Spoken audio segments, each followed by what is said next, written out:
So, as you can see, there are three users of our system: the nurse, the doctor, and of course the administrator. They are the one who can activate this information system account. The login form will not be complete without the buttons, of course. So we have two buttons, the login and cancel button. The login button is used to enable your account and proceed on the next form of your system.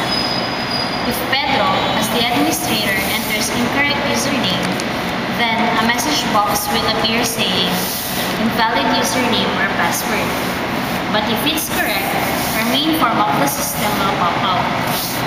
Not only may the administrator activate the system, but also the nurse and the doctor have their own account system.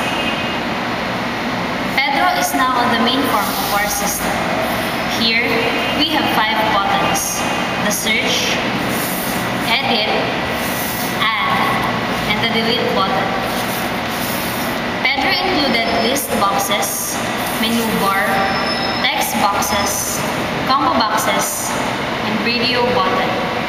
But we will not include that on our video because that's easily understood already. Pedro wanted to add new record of a patient, so he clicks the add button.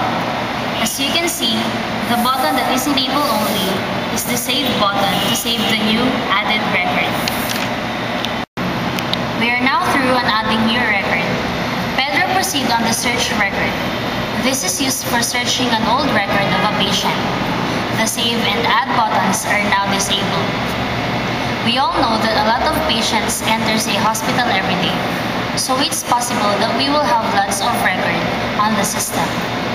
The delete button is easily understood because it just deletes a record of a patient. This button edit is just simply editing the old record of the patient. Creating this information system is a big help for the management of each hospital we have on our place to make their transaction easier. So, this ends our videos once again. Thank you, Mr. Administrator,